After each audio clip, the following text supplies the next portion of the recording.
Yes, it's live in YouTube also. See, this is a webinar on financial analysis must skill for every banking executive.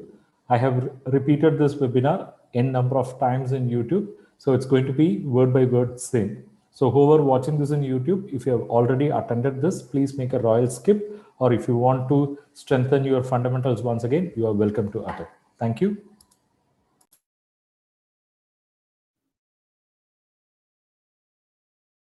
Let's get started with today's presentation, Financial Analysis Must Skill for Every Banking Executive.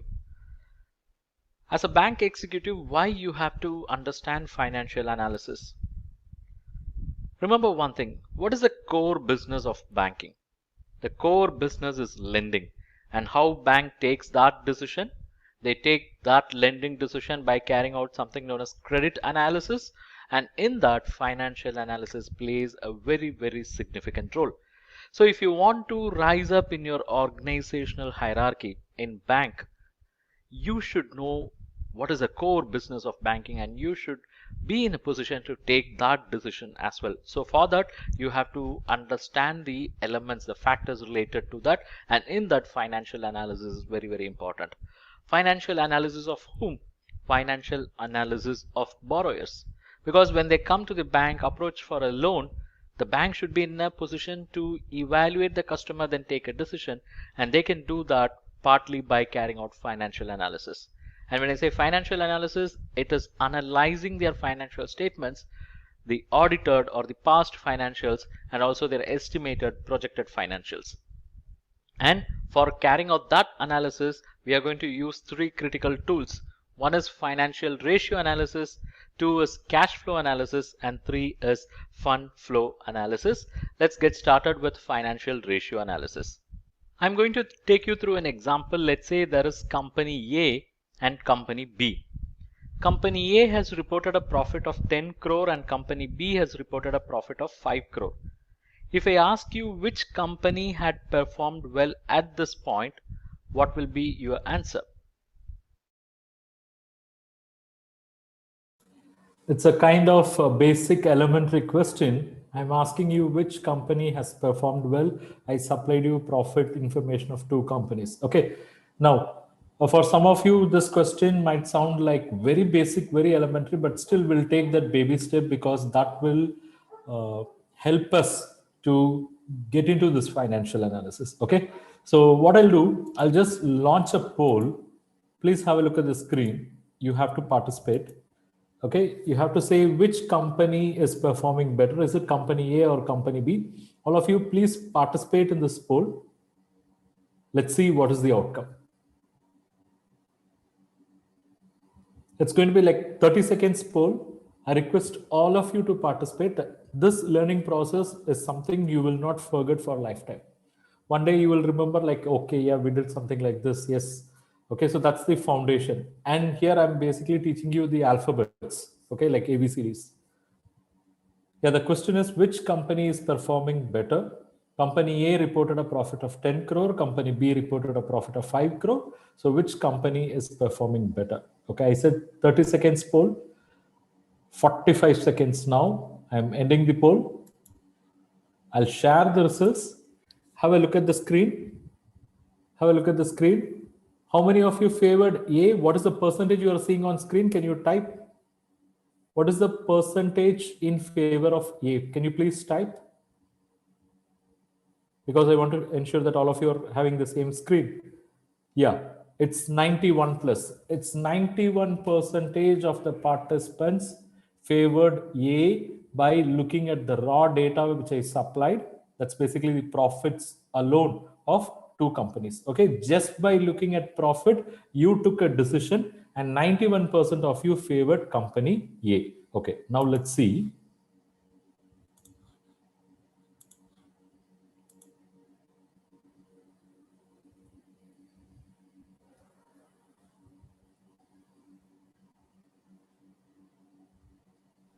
Most of you would say company A, right? Because company A has reported a profit of 10 crore.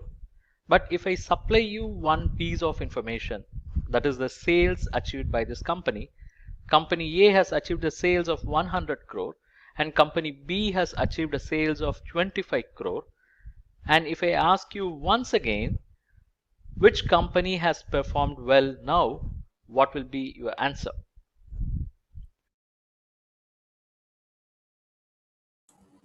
Okay. Earlier, Sahib Maharana said can't make decision based on profit only. Okay, so I'm supplying you one more piece of information. I have supplied you that. Now you look at that, then take a decision. Okay, I'm going to relaunch the poll. Have a look at the screen. I have relaunched the poll. Please participate now. Now tell me which company is performing better. Earlier, 91% of you said it's company A. Now let's see how many of you are going to favor company B. Okay, something drastic, something remarkable is going to happen now. Okay, let's see.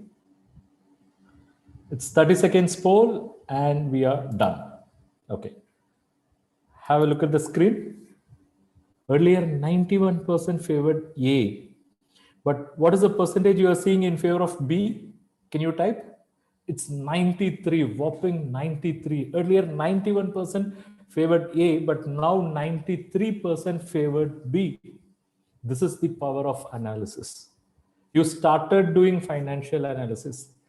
Earlier, you took a decision based on raw data. Okay. So there were all possibilities that that decision can go wrong. But when I supplied you additional piece of information, you took an informed decision. You took a decision based on analysis, and 93% of you favored B, and more or less logically that's correct also. Of course, there are various other factors that have to be looked into, but now given the profitability, company B is better than A, even though its profit is only 5 crore.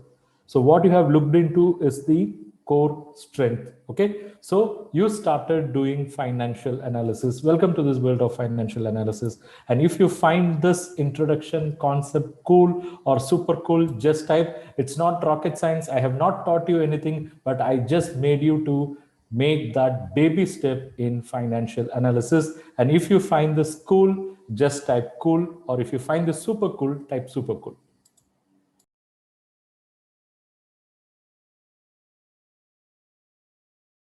There will be a drastic shift, right? Because earlier most of you would have favored company A, but now majority of you will be favoring company B.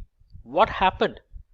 When you looked at the standalone figure, it was deceiving because profit of 10 crore looked better than profit of 5 crore. Yes, that's true. But when you gone deeper by comparing the profit with sales, you were able to calculate the profit margin. Company A has reported a profit of 10 crore on 100 crore. It means they have a profit margin of 10%. Whereas company B has reported a profit of 5 crore on 25 crore. It means they have profit margin of 20%. So what's happening? Company B has performed well. In this case, what we have done is we have compared the profit with sales and we have calculated this ratio. Profit by sales into 100. That is what we have calculated as profitability or profit margin. Okay.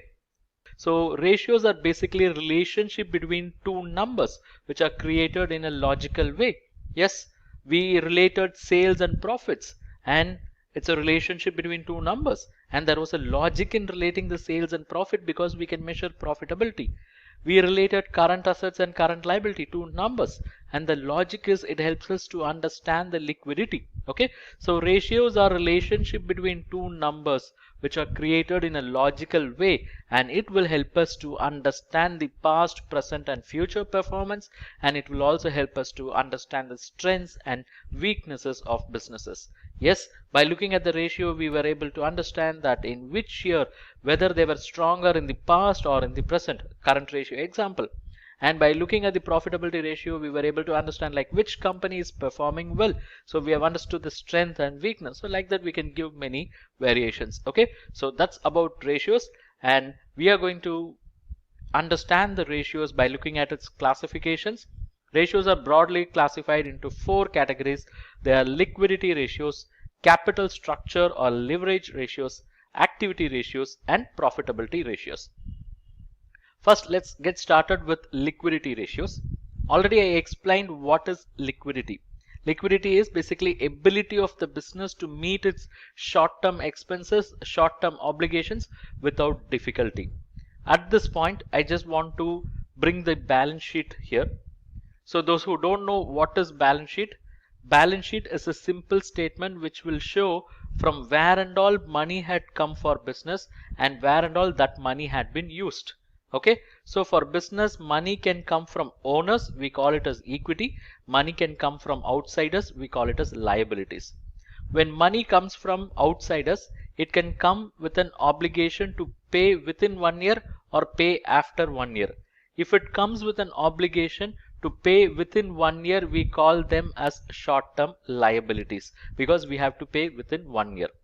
And using these money, which are basically raised as repayable within 1 year, which we call them as short-term liability, we can use this liability money to create asset, that is short-term asset. But if you look at this, the short-term assets are greater than short-term liability. How it is possible? Because the short-term what is raised in yellow box is smaller, but short-term assets are larger. It means this short-term assets could not have been created without the support of some long-term funds. Because only a portion of short-term assets are funded by short-term liabilities, it means there got to be some remaining funds which have been used in creating short-term assets. And that's how it should be for every business. Short-term assets should be greater than short-term liabilities, because short-term liabilities are those liabilities which you have to repay within 1 year, and for repaying that you need resources. Resources will be in the form of short-term assets, so the resources should always be greater than the obligation. That's why I've captured the short-term assets as larger size and short-term liabilities as smaller size. That's how it should be for an ideal business. Okay, right. Now, to understand this liquidity concept, let's first digest this fund utilization principle.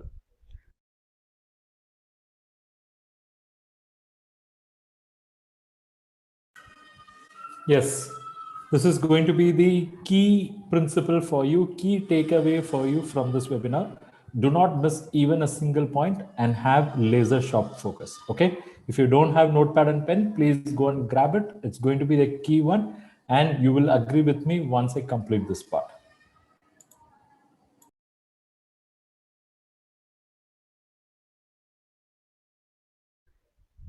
Whoever attending this webinar, whether you work in a bank or whether you are an entrepreneur or a finance manager or a chartered accountant or a cost accountant, okay, please take this principle to your heart, to your mind, and try to teach this to as many entrepreneurs as possible, because several businesses fail because of not understanding this principle. Okay, now listen. I said money for business can be raised from the owners, we call it as equity. It can be raised from outsiders, we call it as liabilities. And this liability can be short-term liability, and these short-term liability can be used for creating assets. They are called as short-term assets. But here if you look at short-term assets are greater than short-term liabilities, it means some portion of short-term assets are funded by long-term funds. I call them as long-term liabilities and equity. So this gives rise to the understanding that equity, the money contributed by the owner, is always long-term, and other long-term liabilities. Liabilities means repayable. So it can be a term loan, it can be a debenture. Okay, right.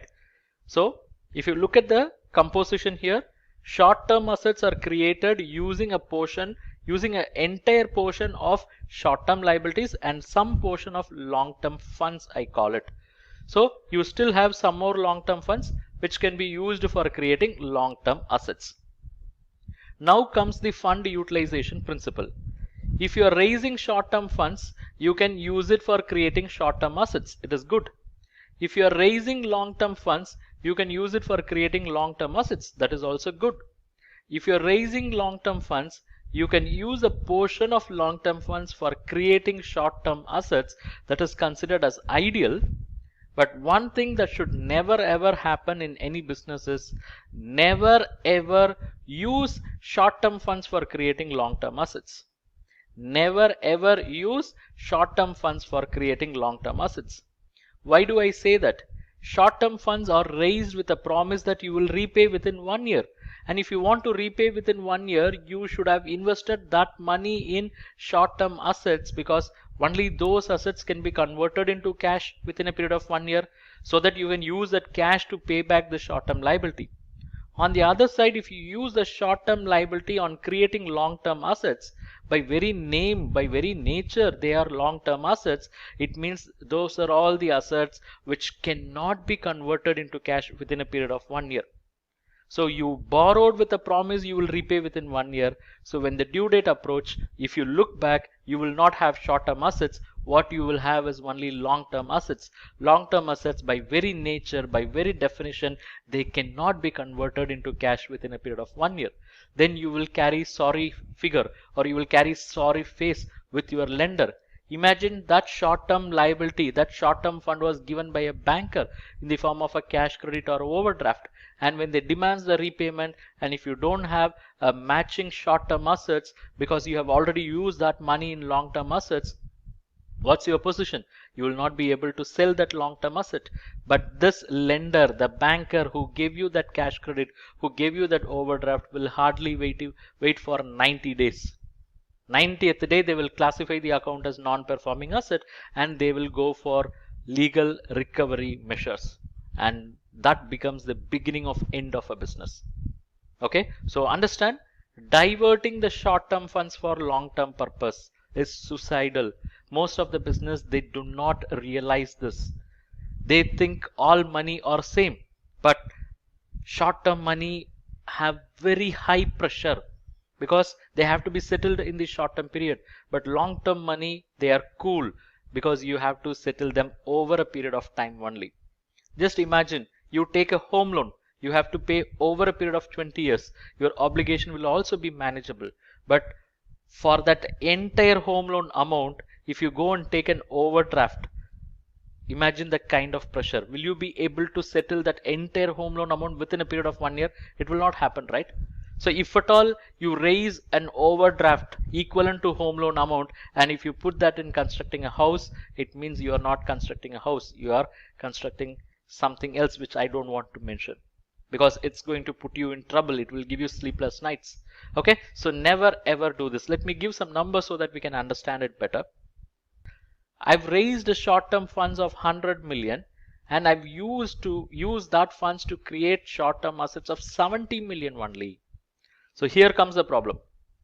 I've raised short-term funds of 100 million, but the short-term assets what I have created out of it is only 70 million.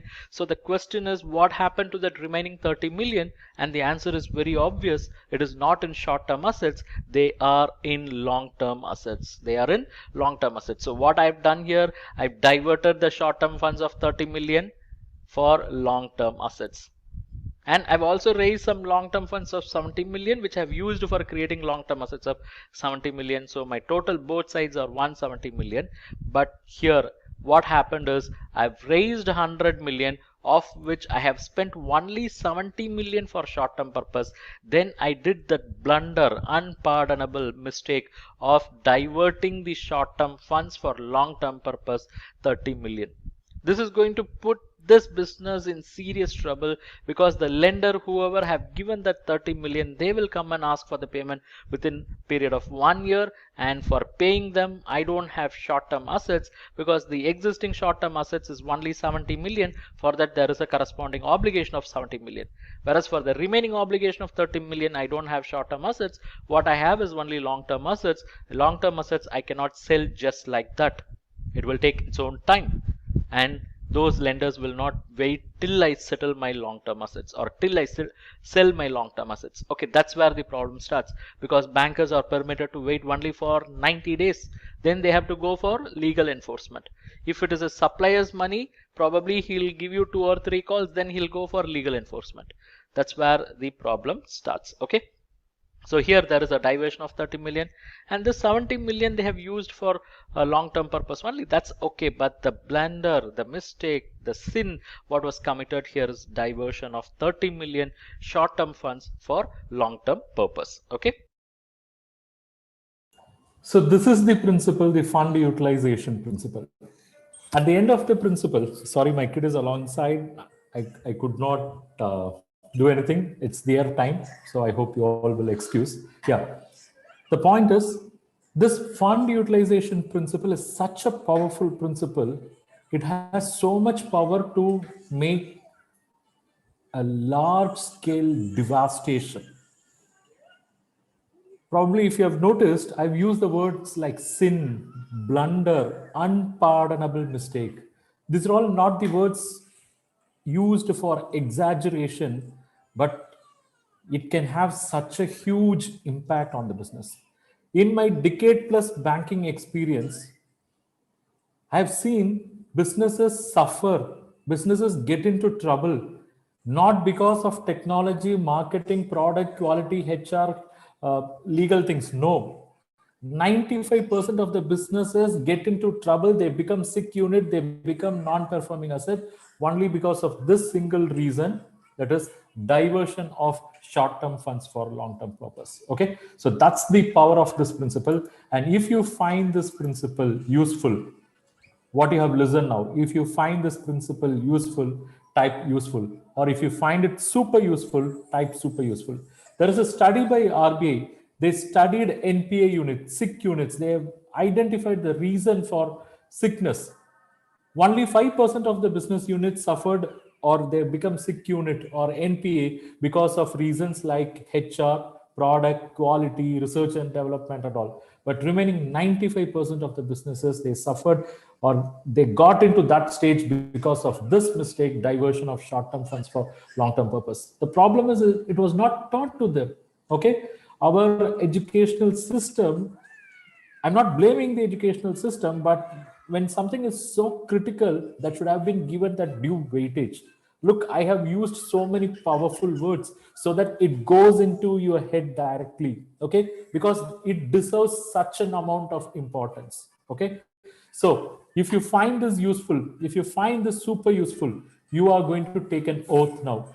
The oath is you are going to become a teacher to spread this message. It means you have to teach this principle to entrepreneurs you know, to customers you know, to your friends and colleagues who are working in finance and banking. Okay, you have to teach this. Let this message grow. Let this message go across the country and let us save the businesses. Entrepreneurs, they'll not realize they are diverting short-term funds for long-term purpose, and by the time they realize, they'll be in that deep trap. It becomes very difficult for them to come out of it. Okay, such a powerful principle. And if you really find this useful, I request all of you to take this message forward. Okay, so for that, what you have to do, you have to teach. For that, what you have to do, you have to take an oath now. The oath is I will teach. Simply type IWT. I'll take that as your oath. Simply type IWT. Yes, thank you, Ashish, Mayank, Soumya, Naren, Madhulka, Ashish, Arvind Pandey, Rajesh Mittal, Pratim Das. Yes, see, we can teach others. Do you know what is the power of teaching? If you look at the learning pyramid, okay, 90% or more than 90% of the learning happens when you teach others. And if you teach this to others, it means it's going to strengthen in yourself as well. Okay. Yeah. Thanks a lot. Thanks for your support.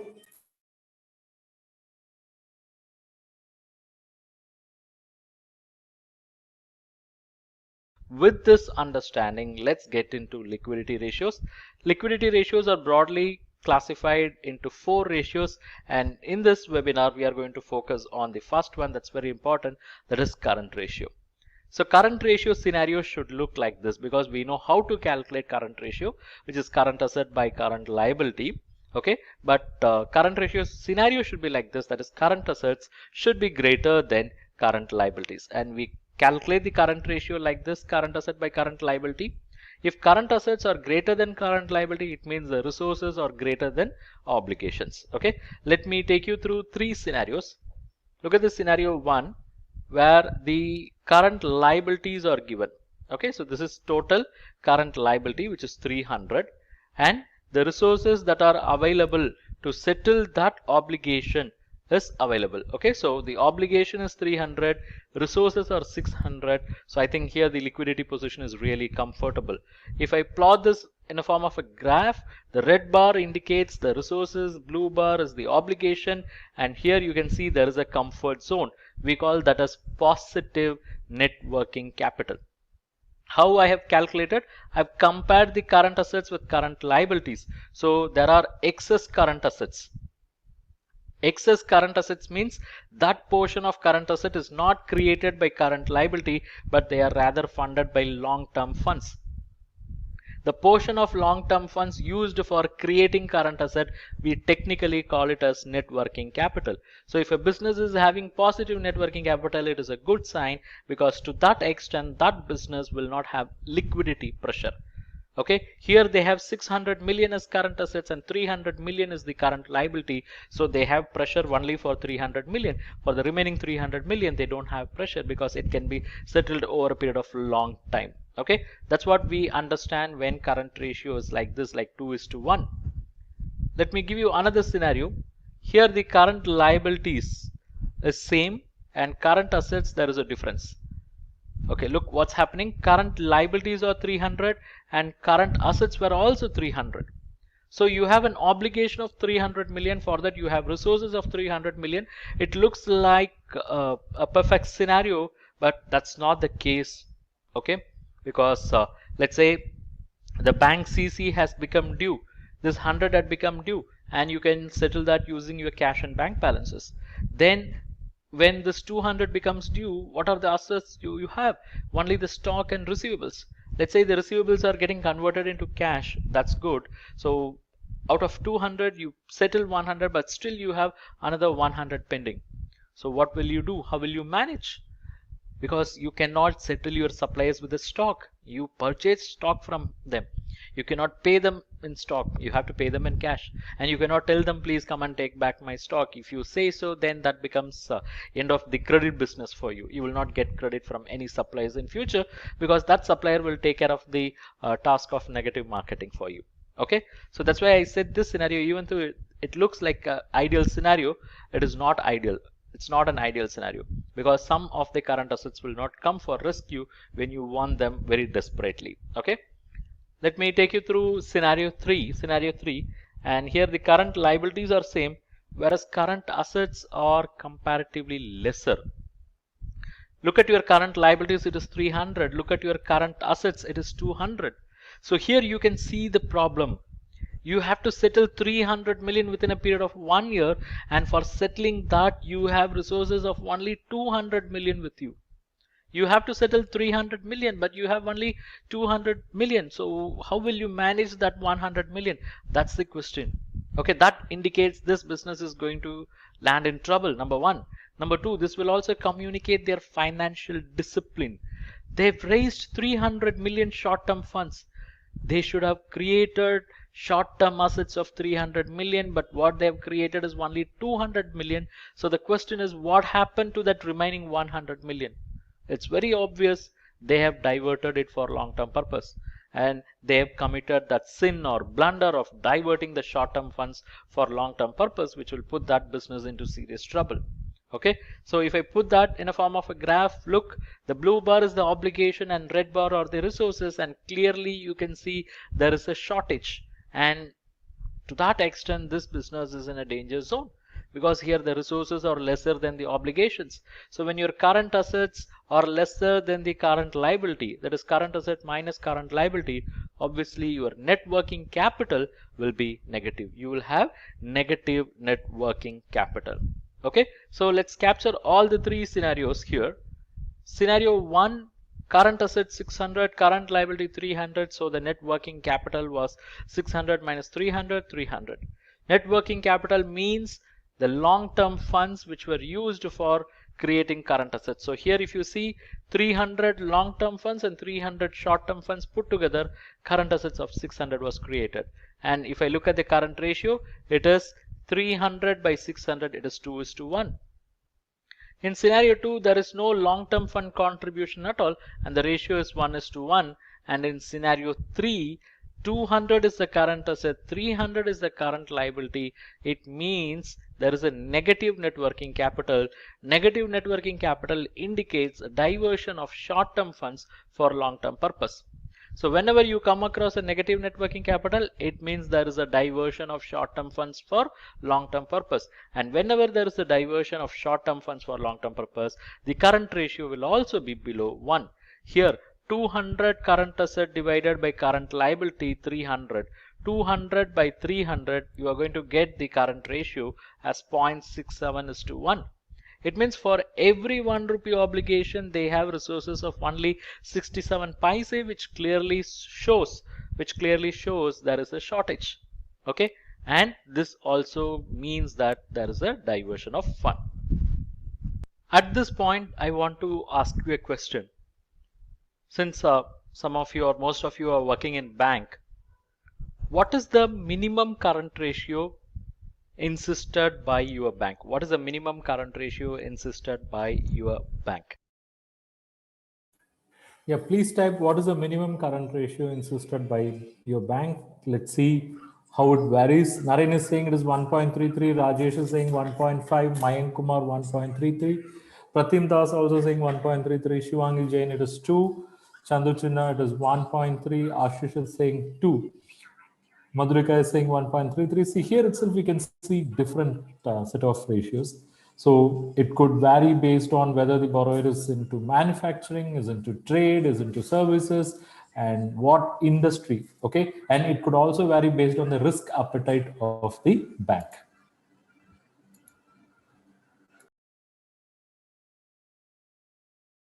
Shall I take a couple of minutes to explain the logic behind a minimum current ratio of 1.33? Why banks are insisting on minimum current ratio of 1.33? Shall I explain? Some of you said minimum current ratio is 1.33, or many of you said minimum current ratio is 1.33. Shall I take that couple of minutes to explain why banks are very particular about this? And you can extrapolate that interpretation for 1.2, 1.1, 1.5, even 2. Shall I? Please type BIO. It's an internet connectivity check. Please type BIO, all of you, so that you can ensure that yes, connection is perfect. Basically, BIO stands for bring it on. Yeah.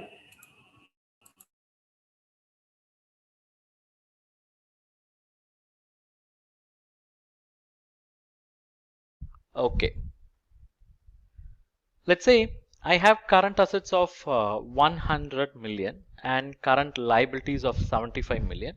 And with this information, if I calculate the current ratio, it will be current assets by current liability, and it is 100 by 75. So it is 1.33. 100 by 75 and it is 1.33. So what I can infer is when my current ratio is 1.33, it means 75% of the current assets are funded by current liabilities. And what is even more important is the remaining 25% of the current assets, that is current asset minus current liability, the remaining 25% of the current assets are funded by long-term funds. Funded by long-term funds, we technically call them as net working capital. So when the current ratio is 1.33, we can safely conclude that 25% of the current assets are funded by long-term funds. It means there is a 25% long-term fund contribution for creating current assets, and that's what most of the banks stipulate as margin for working capital. For example, if you go and check the sanction letter issued by most of the banks, they would have stipulated 25% margin for working capital credit facilities. Even if you look at the Tandon committee recommendation for arriving at working capital, they said that 25% of the current assets have to be funded by margin. and it is only the remaining 75% banks can explore funding. Okay, it means there should be a 25% contribution of long-term funds for creating current assets, and that is verified or that is checked through current ratio. If current ratio is 1.33, then there is 25% contribution. If it is greater than 1.33, then there is greater than 25% contribution, and if it is less than 1.33, then there is less than 25% contribution, and that's the reason most of the banks insist on current ratio of 1.33. Okay. So this is the logic behind minimum current ratio of 1.33. This is not a rocket science, but this is the basic. When we deal with financial ratio elements, we should understand the critical element. So for how many of you it is a bulb on moment? For how many of you it is a logic opener? If you have really understood the logic, if it is a bulb on moment for you, please type bulb on. Bulb on is your certificate given to me for my teaching. If I have explained it clearly, just type bulb on. Yeah, thank you. Thanks a lot.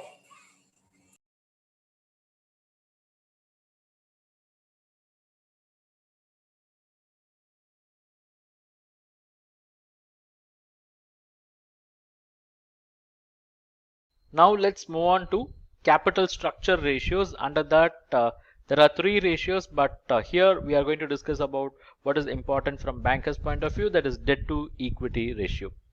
In debt to equity ratio, what we'll be doing is we'll be comparing the debt with equity to understand the long-term solvency of a business. Let me take you through a balance sheet. I'm just going to show you the left-hand side, that is the equity and liability side. Look at this, shareholder funds are 100, bank loan is 100, debentures are 100, and sundry creditors are 200 million. It means this business has raised 500 million from four different parties: owners 100 million, from bankers 100 million, from debenture holders by issuing debentures 100 million, and from suppliers, sundry creditors 200 million. Now what we have to do, what we are trying to understand, it is debt equity ratio. So we have to compare the debt with equity. Equity is the owner's money. In this case, it is this 100, and debt is the sum of all the three. We call them as outside liabilities, and it is 400. So let's compare the debt with equity. Debt is 400, equity is 100, and the formula for debt equity ratio is debt divided by equity, 400 by 100. We get the value as 4. Let me take you through a scenario, a 3-case scenario, so that we can understand it better.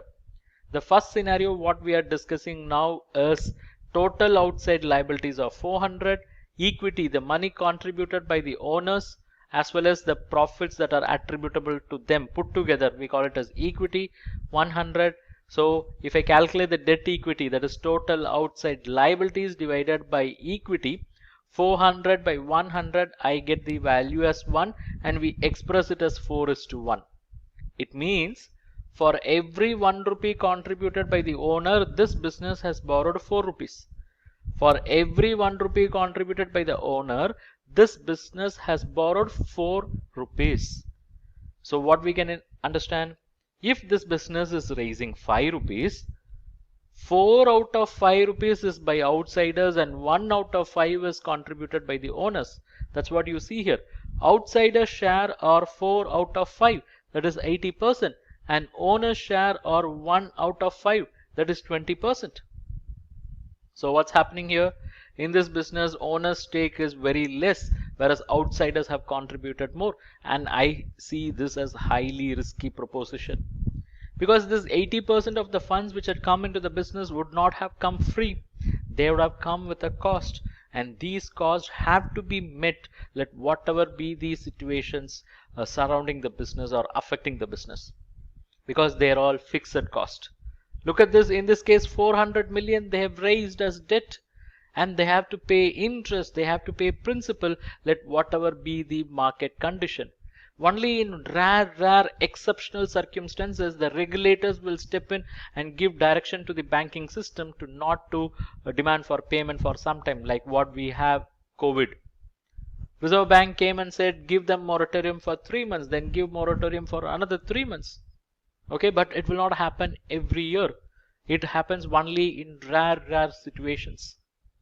So in this case, this 400 million, they have an obligation, and that has a fixed cost in the form of interest, in the form of loan principal repayment, and they have to be met. And if for some or the other reason, if their sales comes down, and if they are not in a position to meet that commitment, meet that obligation, this business will get affected to the core.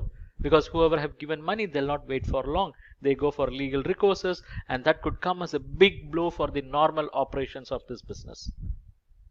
Okay, so that's why I say 4:1 is a highly risky scenario. Let me give you a second scenario where the outside liabilities are 333 and equity is 167. I chose these numbers to convey an important message, because look, the total funds are 500. Here also it is 500 only, but I've chosen a different proportion. The proportion works like this: if you take the debt 333 and if you divide it by equity of 167, you get the debt equity ratio as 2. We express it as 2:1. It means for every 1 rupee contributed by the owners, this business is borrowing 2 rupees. It means if this business is raising 3 rupees, 2 out of 3, that is 2/3, that is 67% is coming from outsiders, and 1 out of 3, that is 33% is coming from owners. And for me, this is much better than scenario 1. In scenario 1, outsiders contribution are 80%, where in scenario 2 it is only 67%. To that extent, there will be reduction in fixed cost as well. In scenario 1, owners have contributed only 20%. In scenario 2, owners are contributing 33%. I see that as a good sign, because owners will be investing more of their money when they see their business is more promising.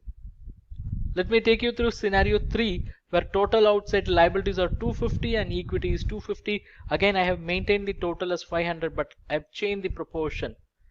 So what is the debt equity ratio now? 250 by 250, it is 1:1. It means if this business is raising 2 rupees, 1 out of 2, that is 50% share, is coming from outsiders, and 1 out of 2, 50% share is coming from owners. And this is much better than the first and the second scenario, because here the outsiders share have come down, and as a result the fixed cost related to that will also come down. Fixed commitment, fixed obligation will come down. This will reduce the burden, it will reduce the pressure on the business. And owners are investing 50%. It means they know this business is very much promising. That's why they are committing their money. So what is an indication? The indication is scenario 1 attracts high financial risk. Scenario 2 we say ideal, and scenario 3 is the best. Okay, so this ratio, that is debt equity ratio, or we call it as TOL, total outside liability, by T&W, that's basically the equity. Okay, that communicates the long-term solvency. Businesses with a high risk, businesses with high level of ratio will have a high financial risk, and because of that, it's possible that during recessionary market conditions, those businesses may not be able to withstand, they'll get washed away. Because when their sales comes down, and if their fixed cost is going to remain fixed only, it means the impact is reduced sale, higher fixed cost, so the profit will turn out to be loss, and that business will have its natural death. Okay, so that's what we are trying to understand through this debt equity ratio. So whoever working in bank, you will know, because you will be carrying out credit rating of the customers, and in my experience, the highest weightage is given for the single ratio, that is debt equity, or we call it as total outside liability by tangible net worth. Okay, having understood debt equity, can I ask you, what is the maximum debt equity, TOL, and W, acceptable by your bank? Or I should say tolerable by your bank. It means beyond that debt equity, they'll not consider loan proposals. If Shivangi is saying it's 2:1, it means your bank is very conservative. Naren, 4:1, the bank is ready to take a little more risk. Not conservative, rather, I see as aggressive. Rajesh is also saying 2:1. And we have another participant saying 4:1, 3:1. Okay, 3:1 should be some public sector bank. So look, here itself we are seeing the variations. So this again depends on whether the borrower is into manufacturing, trading, services. It could also depend upon the industry. Yeah, I'm sorry. It could also depend upon the industry. Okay, so we cannot have a one size fits all approach. We cannot have one size fits all approach.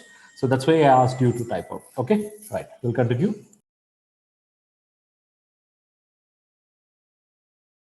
Let's move on to the next very important topic, that is working capital holding levels. As a banker, this is very critical for you, because when you sanction working capital credit facilities like cash credit, you have to understand what is the working capital holding levels, because that only influences the working capital credit facilities. Okay, let's get started. This working capital holding levels can be subclassified into inventory holding period, debtors collection period, and creditors payment period. I'll take you through one by one. The first one is inventory holding period. I'll take you through two scenarios, scenario 1 and 2. In scenario 1, I'm giving you information about cost of sales. Cost of sales is 120 million. So please note, here I'm not giving you the sales information, rather what I'm giving you is cost of sales. So this excludes profit. Okay. Now, when they achieved a cost of sales of 120 million, they are maintaining an average inventory of 10 million. So how to look at this? In one full year, they have sold goods, and for that the cost what they have incurred is 120 million, and on an average always they maintain an inventory of 10 million. This is scenario 1. Scenario 2 also, cost of sales is same 120 million, but average inventory what they maintain is 60 million. Okay, now let's see. We have annual cost of sales. Now I can easily find out monthly cost of sales by taking the annual cost of sales divided by 12. So 120 by 10 will give me monthly cost of sales, which is 10 million in scenario 1, and scenario 2 also it is 10 million only, because my cost of sales is 120 million. Now I have two critical information. One is monthly cost of sale. I also have information about average inventory. Look at the scenario 1. The average inventory maintained is 10 million, and monthly cost of sales is also 10 million. So I can say the average inventory maintained is equal to 1 month cost of sale. Whereas if you look at scenario 2, average inventory is 60 million, whereas monthly cost of sales is 10 million. So I can say the average inventory is 6 times of monthly cost of sales. How I derived this? I derived inventory holding period. I just took average inventory, I divided it by monthly cost of sale. In scenario 1, 10 million by 10 million gave me the value as 1. It means this business is maintaining inventory equivalent to 1 month cost of sale. Whereas in scenario 2, they are maintaining inventory of 60 million divided by 10 million. It means they are maintaining inventory equivalent to 6 months cost of sale. So this will communicate a lot to the bankers.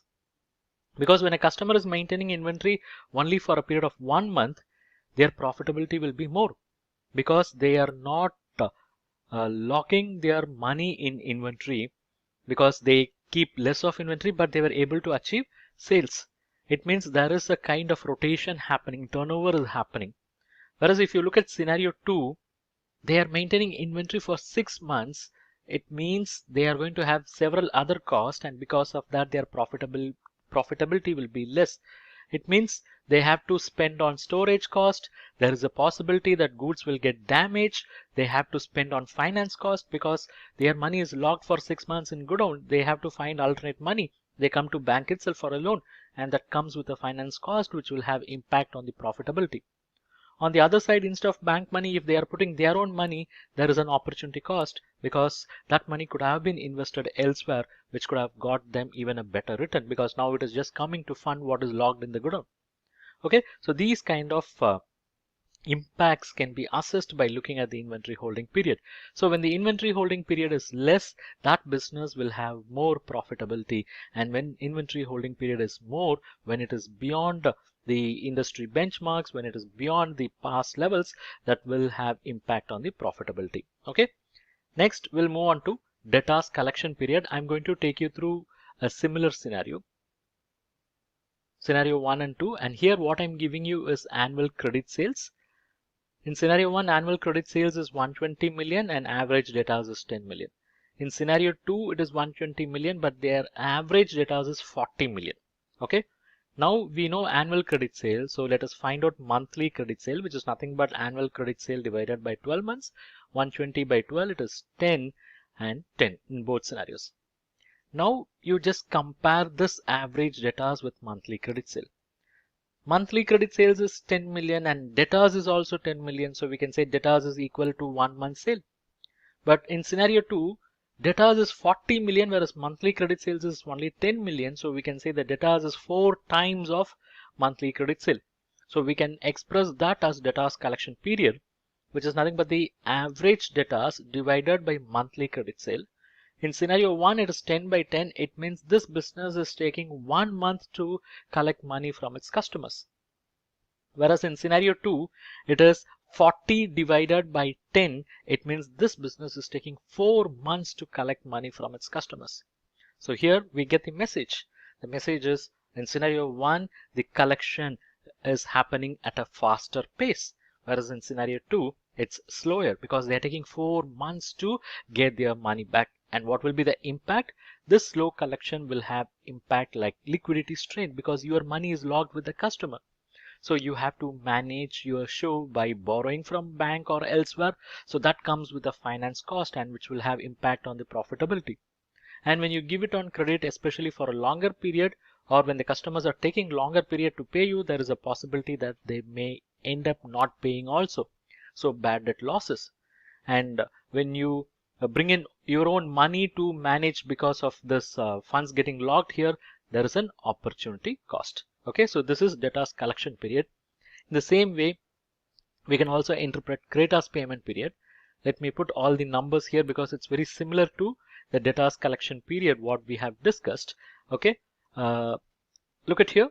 Scenario 1, the monthly credit purchases is 10 million.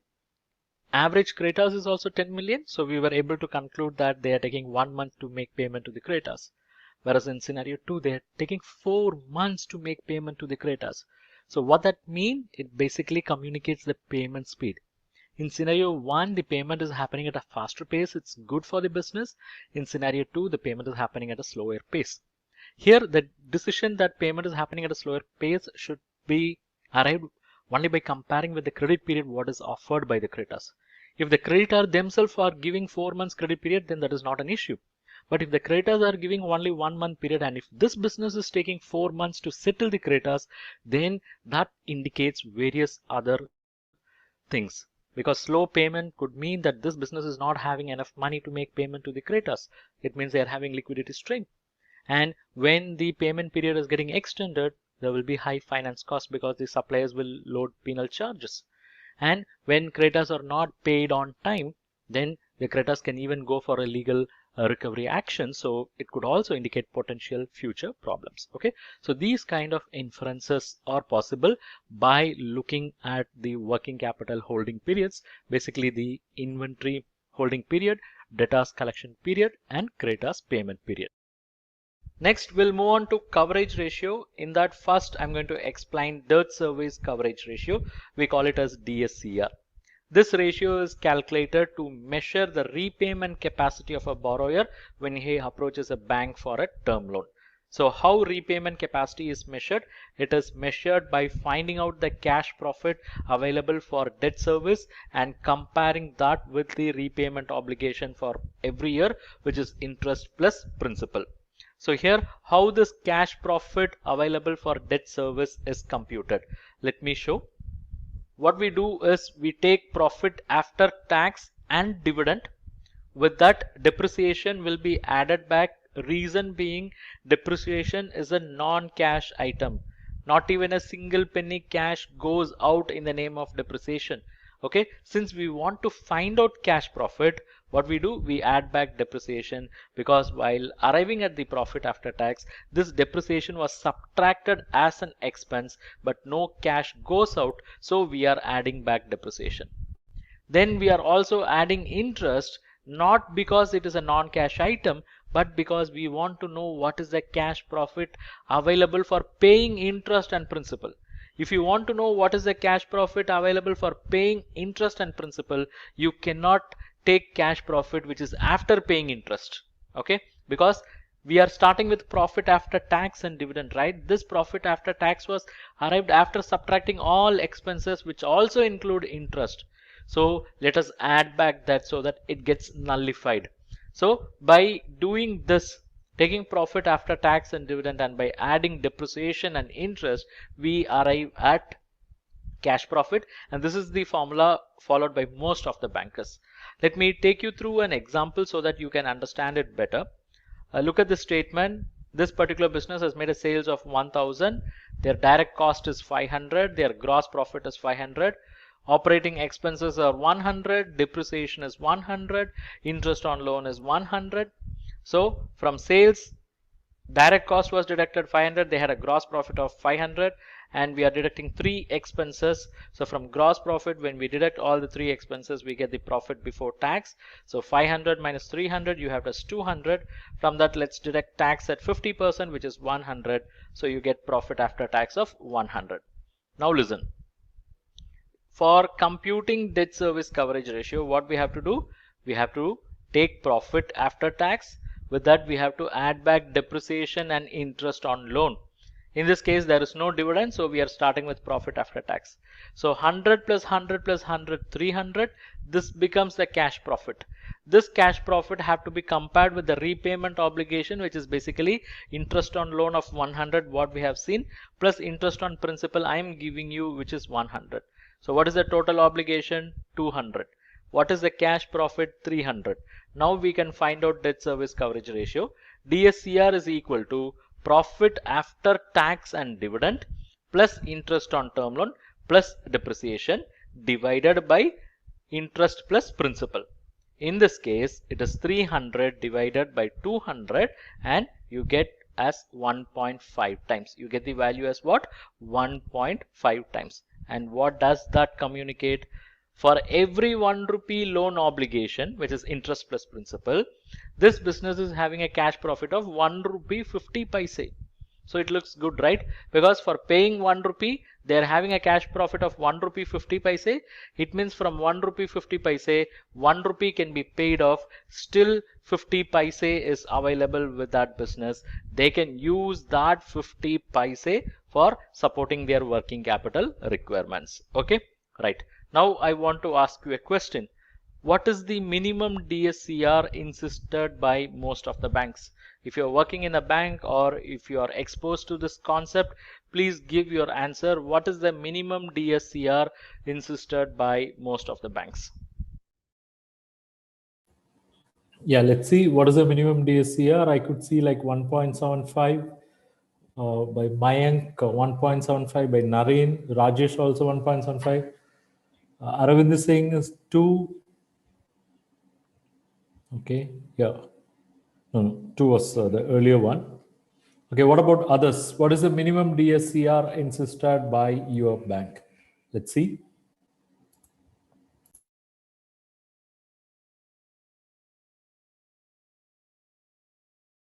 Okay. 1.1 will be insisted by the banks who are ready to take risk. Okay, because 1.1 is a very small ratio. If they are okay with that, it means they are willing to take more risk. It means the side effect is the interest rate will be very high.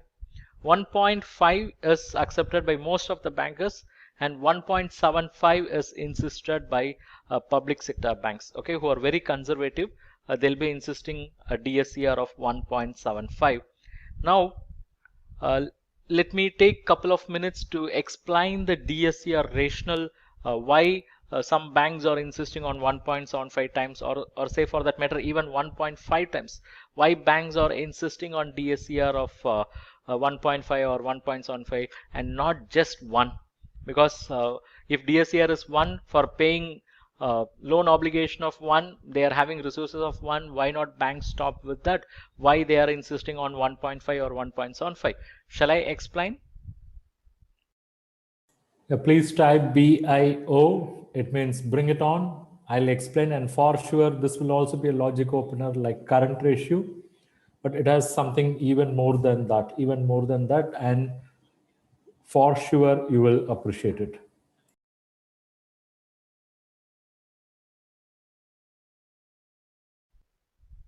Okay, let me explain the rationale behind this minimum DSCR. Look at this.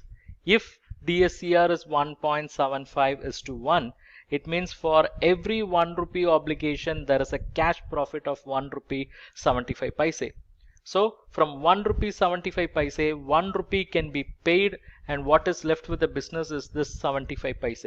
This 75 paise is the profit after tax, after dividend, after paying interest, and after paying principal also. So it basically goes as retained profit, and this retained profit will go to a head called reserves and surplus in balance sheet under the head equity. And equity along with other long-term liabilities will become long-term funds, and that long-term funds can be used for supporting working capital margin. If this does not make sense for you, worry not. Look at this. Your statement of profit and loss only communicates what is profit. From that we calculate cash profit. Then we compare that with the obligation and we arrive at DSCR. And if DSCR is 1.75, it means out of 1.75, 1 can be paid, 0.75 can be retained in the business. And I told you that this retained profit will go to balance sheet under the head reserves and surplus. So now this reserves and surplus along with capital will be called as equity, and this equity along with the long-term liabilities will be called as long-term funds.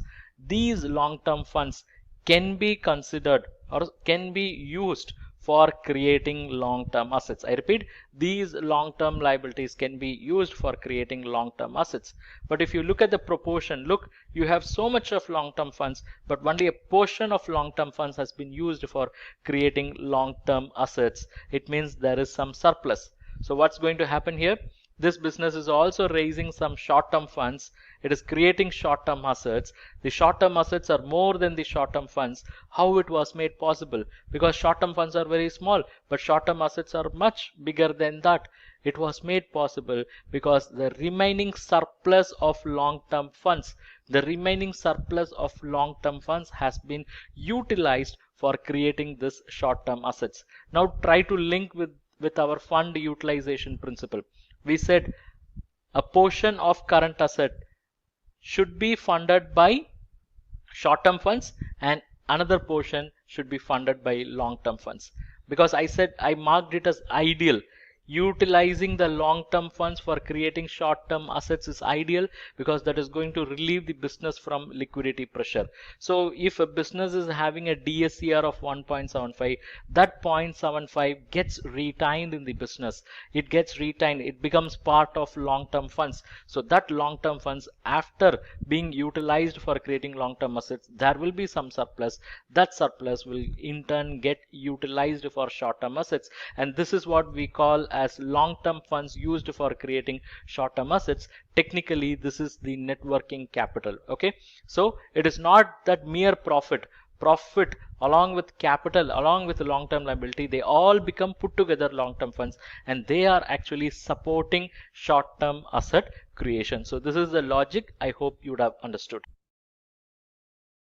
So how many of you got the logic of DSCR for the first time, or how many of you already working on DSCR, but today only the concept got opened and you have understood with clarity? If yes, type bulb on, or simply type BO. Type bulb on or simply type BO, and I take that as my certificate. I mean, a certificate of appreciation for my teaching. Yeah, thank you, Ashish. Thank you, Arvind. Thank you, Pratim Das, Chavi, Madhulika. Thanks a lot. Thanks a lot. Yeah, BS, thank you.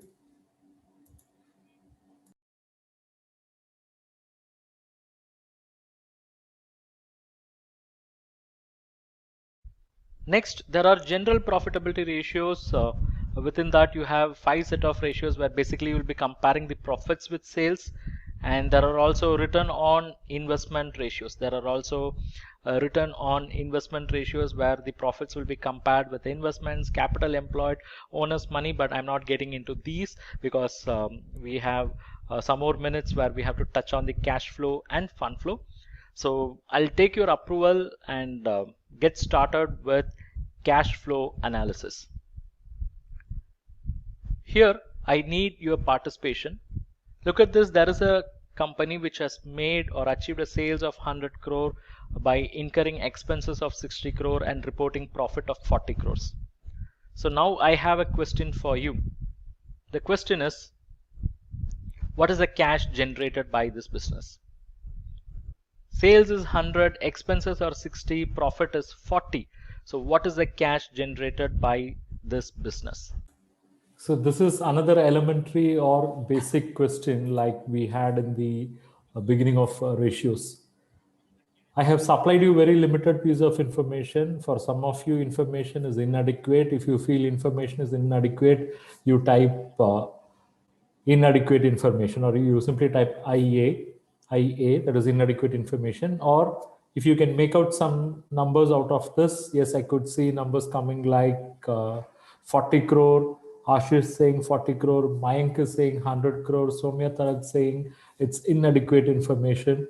Okay, yeah, again, this is a baby step. It's not that in-depth analysis. Okay, Mayank is saying 100. Let's see how this goes.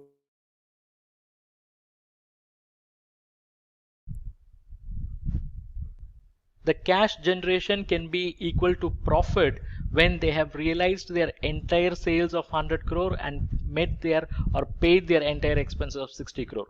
It means 100 crore had come in and 60 crore had gone out, so the profit will be equal to cash. But it can also be greater than 40 crore, it can also be less than 40 crore. It can be greater than 40 crore when you have realized the entire sales and you have paid only part of the expenses. So here you have cash as 70 crore. And it can be less than 40 crore when you have realized only the part of the sales and you have paid full expenses, okay, or most of the expenses. So you have realized only 70 crore but you have paid entire 60 crore, so here your cash is only 10 crore, okay. And this can also undergo a change. This cash of 70 crore can come below 40 crore, it can even come below it can come below 70 crore, it can even come below 40 crore. And this cash of 10 crore can go above 10 crore, it can even go above 40 crore. How? Let's say a loan has been repaid 40 crore. Some machinery has been purchased for 20 crore. It means out of 70, 60 crore gone. So what is the cash position? It is now only 10 crore. And in the second scenario, let's say a debenture has been raised, money has come in for 30 crore. Some asset has been sold, 20 crore money had come in. Equity. Money had come in from owners 20 crore, so we have 70 crore money coming in, so now the total position is 80 crore. So what we have to understand is, in business, cash is not generated merely by profit. It is from various activities. We call them as cash flows from operating activity, cash flows from investment activity, and cash flows from financing activity. Look at this 70 crore, this is a cash flow from operations, operating activity. Whereas this 40 crore repaid is a result of financing activity. They raised finance in the past, they are repaying that now, financing activity. Look at this machinery purchase 20 crore, they are investing their money, it's an investment activity. Whereas this debenture of 30 crore money coming in is the result of financing activity. And they have sold assets 20 crore, they are disposing of their investments as a result of investment activity, whereas this equity 20 crore which had come in is a result of financing activity. And finally the 10 crore cash is a result of operating activity. So what we can infer is, in business, cash can come in and go out under three activities: operating activity, investment activity, and financing activity. So in a year, if you capture all this, cash flows from operating, investment, and financing activity, and if you total them, you get to know what is the cash generated during the year. And with this, if you add the opening cash and equivalents, automatically you will get the closing cash position, closing cash and cash equivalents position. And this is something known as abridged cash flow statement. So what's happening here? I'm capturing the cash flows from operating activity, investment activity, financing activity. I'm aggregating them so that I can get the cash generated during the year. And with this, when I add the opening cash balance, automatically I get the closing cash balance. Okay. So this statement, by having a look at this statement, I'll get to know from where money had come in, where money had gone out. Okay, and it also acts as a reconciliation statement, because by adding the cash generated during the year with the opening balance, I get the closing balance. Let me show you a real life cash flow statement. It will look something like this with many line items and subline items. But being part of bank executive, being part of bank, your focus should be on how to read the cash flow statement, because the preparation of cash flow statements are taken care by accountants. So you should know where you have to keep your eyes. Okay, look at this cash flow from operating activity. It's a positive figure of 4,60,600. Look at this investment activity. It is a negative figure of 1,75,000. So the positive figure of 4,60,600 from operating activity means they've run their business for one full year, and from operations they've made a positive cash. Whereas investment activity negative figure means they have paid 1,75,000. Cash had gone out to the extent of 1,75,000 because they have made some investments. So some other assets have come in. So if you want to know what are those assets, you have to go back to the statement. Look, they have purchased plant and machinery. They have purchased some investments. Then look at the next key item, that is investment activity. Sorry, financing activity. The next key item is financing activity, and it is a negative cash of 2,70,000. It means to that extent cash had gone out. And if you want to know what are those components, you can go to the cash flow statement and you can see. And now if you add all the three, you get to know what is the cash generated during the year, and it's 15,600. So when I look at this, what I infer is they made 4,60,600 from their operations, and they use their own money for making some investments. And despite spending on investment, they had so much of money, so they are very easily settling their financial obligations. And despite all this, they still have positive cash of 15,600. And here we need not worry because they made so much of money, but everything has gone out. We need not worry because look at their opening cash and cash equivalent position. They already had 1,50,000. So this 1,50,000 plus what they've made during the year, if you add, still at the end of the year, their position is really comfortable. It's actually better than the previous year. Previous year it was 1,50,000, and at the end of the current year it is 1,65,600. So when I look at the cash flow statement, things are looking too good. But you should also be very cautious, because sometimes businesses will be showing good amount of profits, but cash flows from operating activity will be negative. It's because most of their sales are logged with the customers, or most of the money is logged in the inventories. So because of that, cash flows are not happening, so they'll be struggling. So for a healthy business, what is required is a positive cash flow from operating activity. Look at their investment activities. Is it positive or negative? Positive means they are disposing of their investments. They are getting some money out of investments. If they are disposing of their investments, if they are selling their investments, what assets are they selling? Are they selling the core assets or non-core assets? If they are selling the core assets, then the question of going concern will arise. Because by selling their core assets, how they will continue their operations in future? Or if they are selling their non-core assets, it's a good strategy, because they are infusing liquidity into the business by disposing of the assets which are not required for running the show. Look at their financing activity. If it is a positive figure, it means money had come into the business. From whom that money had come? Is it from owners? Is it from outsiders? What are the terms? All those can be explored and it can be understood. So these kind of critical information are possible by going through cash flow statement. Okay, and I'll take some more minutes, couple of minutes, not couple of minutes, some 3 to 5 minutes to explain fund flow analysis. I need your participation here.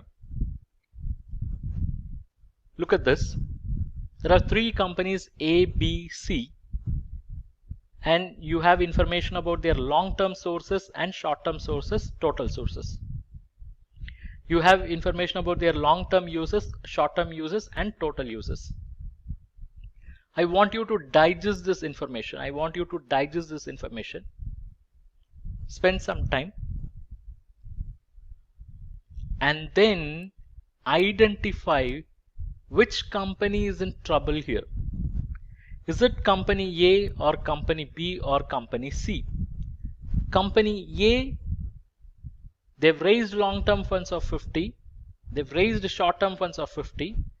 So total of 100, of which 50 is used for long-term, 50 is used for short-term. Company B also raised in the same pattern, but of which 70 is used for long-term and 30 only used for short-term. And C raised in the same pattern, but of which 30 only used for long term and 70 is used for short term. So you have to tell me like which company is in trouble. Yeah, think over and tell me like which company is in trouble. Is it A or B or C? Yeah, Shivang is saying B is not ideal. Ashish is saying C. Mayank is saying B. Ashish Sahu is saying C. Naren is saying B. Arvind is saying C. Madhulika is saying B. Baburam is saying B. Soumya Tharad is saying B. Okay, so here itself we have a different mix. Okay, let's see how this works. Let's see the results. I'm going to rearrange this statement. Let me bring the long-term sources here and I'll compare that with long-term uses. So let's see what is the position. If you take company A, long-term sources and uses are same, so no surplus, no deficit. But company B, long-term source is 50, long-term use is 70, so there is a deficit of 20. And company C, long-term source is 50, long-term use is 30 only, so there is a surplus of 20. And now let me take short-term sources. I'll compare that with short-term uses. And let's see what is the position. For company A, obviously no surplus, no deficit. But company B, they raised a short-term fund of 50 and used only 30, they had a surplus of 20. And company C, they raised only 50, they've used 70, they had a deficit. So it might look like company C is in trouble because they had deficit and company B is comfortable because they had surplus, but that's not the understanding. Understanding, pay attention here. Company B, they raised a long-term source of 50, but they created a long-term use of 70. How is that possible? With 50, you cannot create 70. So from where they got the remaining 20? Obvious, they got that remaining 20 from here. So this short-term surplus of 20 with the long-term source of 50, they got money worth 70 million, which they have used for long-term purpose. And because of this reason, we say company B is in trouble. Because company B, they raised a short-term source of 50 and their short-term resources are only 30. It means they are supposed to repay 50 million in 1 year. With that promise, they raised 50 million, but what they have done is they have created only 30 million worth of resources. They have simply diverted 20 million for long-term purpose. So within 1 year, they are supposed to repay 50 million, but they have resources only 30 million with them. So whoever have given that 20 million, they'll go for legal action against this company for not fulfilling the obligation, for not fulfilling the promise. For not fulfilling the promise. In this case, company B, they'll not be in a position to fulfill the promise because that 20 million they have invested in long-term asset. Long-term use. It can be land, building, plant and machinery, and you cannot sell them just like that. It will take more than a year, but they will not wait for more than a year. Okay, that's why we say company B is in trouble. But if you look at company C, they've raised 50 million long term, they've spent only 30 million, they had a surplus of 20 million. And that surplus of 20 million along with short-term fund of 50 million, they've created short-term use of 70 million. And if you look at it from the other side, within 1 year they are supposed to pay 50 million, and for paying that 50 million, what are the resources they have? 70 million. That's why we say company C is in comfortable situation. Okay, right. So this statement which helped us to get more clarity is fund flow statement. Let me give you a real life fund flow statement. It will look something like this. Okay, it's basically part of it. Look, here you have the sources and here you have the applications. Sources we basically call as long-term sources. Application we call as long-term users, like what we have seen here. Okay, now look at this. Let me analyze this also so that you will get complete clarity about fund flows analysis. And here I'm not teaching you how to prepare fund flow statement, but I'm teaching you how to read the fund flow statement. Okay, look, in 2018-19 they had long-term sources from operations and by selling investment of 5,650, and these are all their long-term uses. They purchased plant and machinery, they paid taxes, they paid dividend. Okay, so 5,650 was the source, 6,200 was the use, there was a deficit of 550. Let's analyze this. So what is the total source? It is this 5,650. Okay, when they had 5,650, what they did, they first purchased plant and machinery. Okay, not first, they purchased. Okay, all right.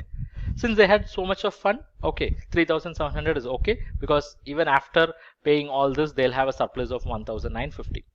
And then what they are supposed to do, tax is compulsory, they cannot escape. Okay, from 1950 they paid taxes of 1100. So they are left with 1950 minus 1100, 850.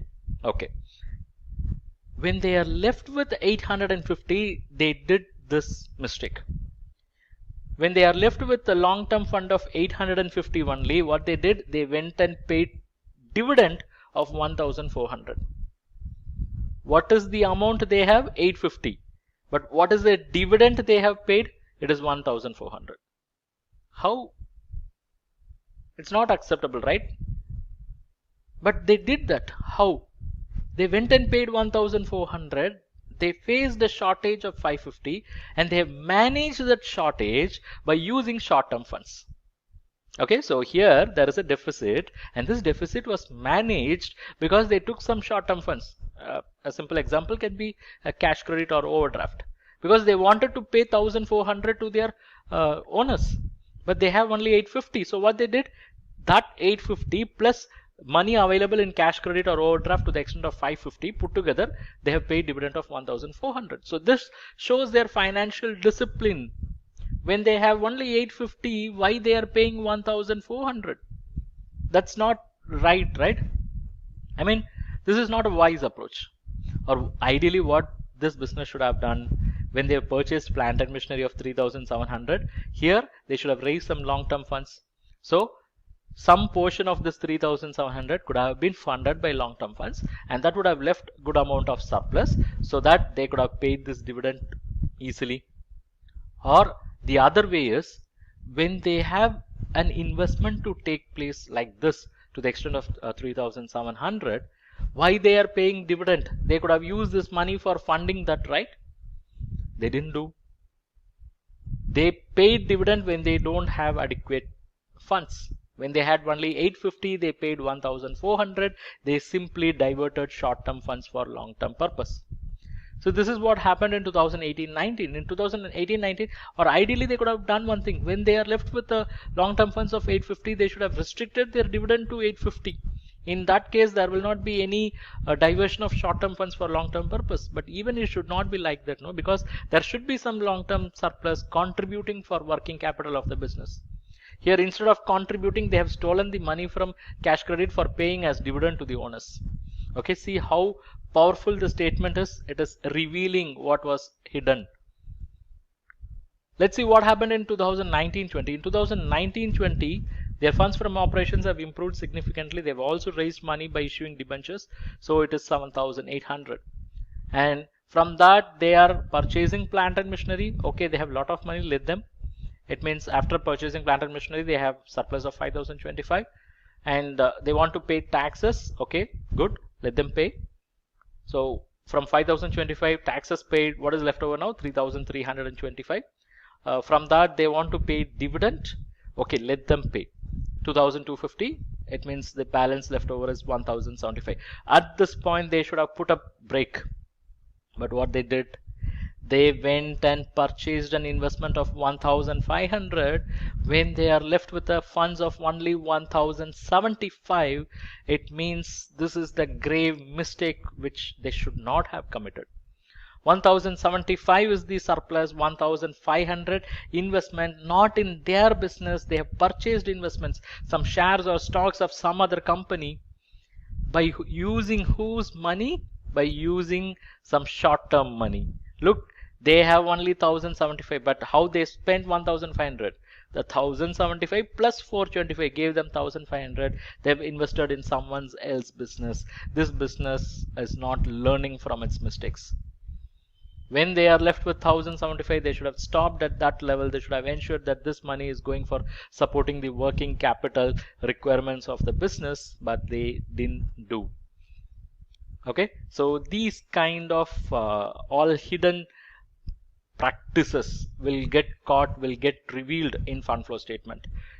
In my 4-year of stint in State Bank of India, the statement for which I had high regards is the fund flow statement, because this is one master health checkup report which will reveal all the hidden problems of the borrower. I mean, if at all you will get awestruck, or if at all you will become unanswerable in one statement, means that is fund flow statement, because it is so clear. Okay, because it shows no, like from where they got money, where they have used. See, they have paid dividend in 1819 when they didn't have money. They've invested in someone else's business in 1920 when they did had money. So this all shows the intentions, the integrity of people behind the show as well, not just numbers. It also goes deeper into qualitative aspects. So that's the power of fund flow statement. So develop your skill in reading fund flow statement. Such a powerful statement. Okay, all right. So with this, I wish to conclude this presentation, and I believe most of you would have had a bulb on moment. So if you really had a bulb on moment, please type bulb on. Yeah, please type bulb on if you derived value from the session, if you had bulb on moment, if you had several logic openers, if you really enjoyed the session, if you found the session useful, please type bulb on.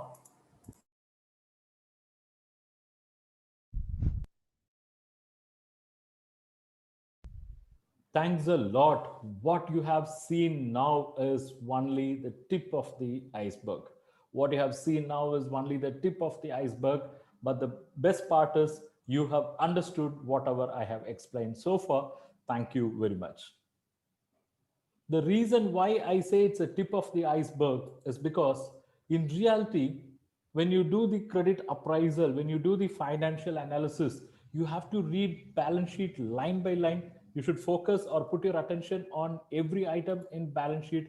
You have to analyze various set of financial ratios. There will be liquidity, solvency, profitability, return on investment ratios, various set of ratios. Then you have to study the cash flow statements in depth. You have to focus on item by item items. You should see where they generated money, where they have used, how they have used. Then you should also study their fund flow statement in depth, and again in between the lines, to identify whether any fund diversion have taken place.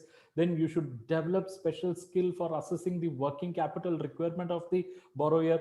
Here you got to empathize with the borrower, but at the same time you should also protect the bank's interest. Next, you should be able to put up a comprehensive loan proposal if a borrower comes for a term loan for putting up a project, because this requires viability study. You have to look into their repayment capacity, DSCR, fire, break even, sensitivity, and so on.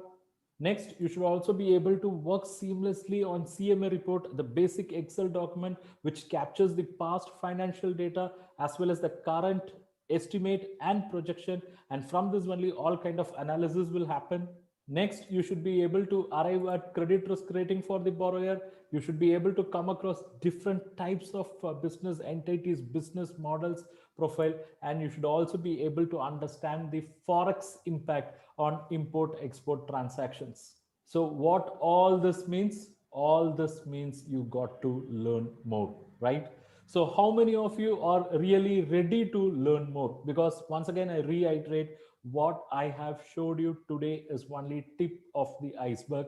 So how many of you are interested in learning more? If you are really interested in learning more, if you want to take this journey to the next level, if you want to improve your skills that is required for your job, and that's the fundamental for your banking career, then type ILM.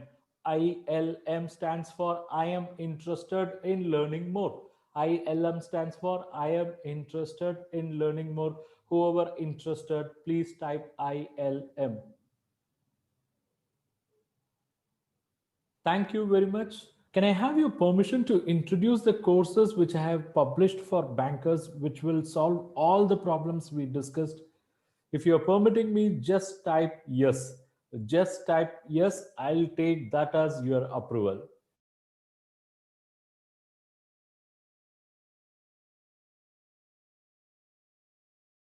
Thank you very much. Let me introduce the courses. But before that, whoever interested in getting certificate for this webinar, I would request you to wait for another 5 to 10 minutes. I'll be sharing a unique code which you have to fill in the mail which you'll be getting after this webinar. Then you become eligible for getting certificate of participation. And we also promised 2 ebooks. one on financial analysis and the other one on working capital management. You will get access to those ebooks in the email after this webinar. And we also promised access for a free crash course on banking credit. You will be getting access for that as well in the email. So keep an eye on the email. You'll be getting email from crajaclasses@crajaclasses.org.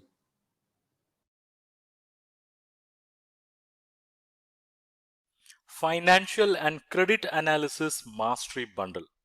It's a bundle of courses I have designed for financial and credit analysis purposes. To start with, we have course number 1, Banking Credit Analysis Process, worth rupees 499. In this course, I have covered credit analysis, financial statement reading skill, ratios, fund flows, cash flows, then types of business loans, working capital, cash credit. You can see there are more than 20, say more than 30 topics, and everything is connected with banking credit process. So that is included in this bundle.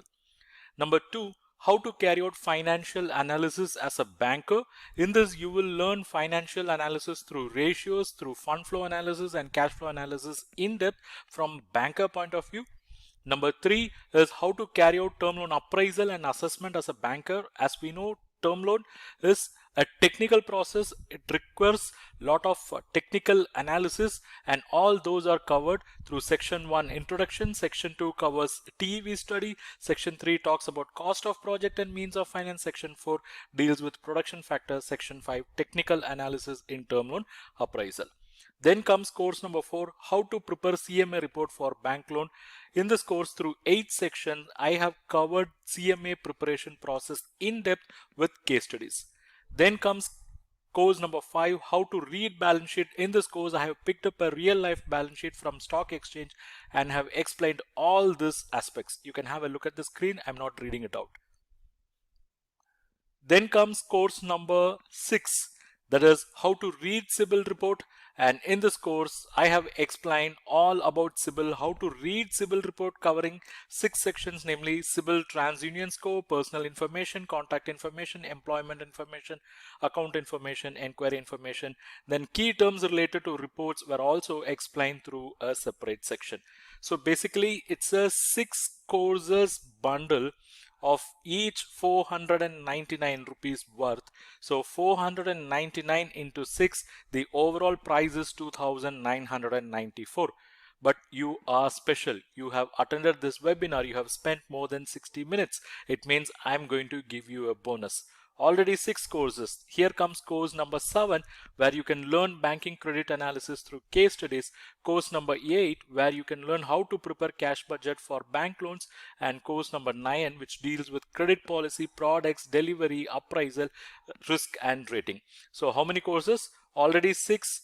So now 9, and comes here course number 10, export finance, priority sector lending and retail loan.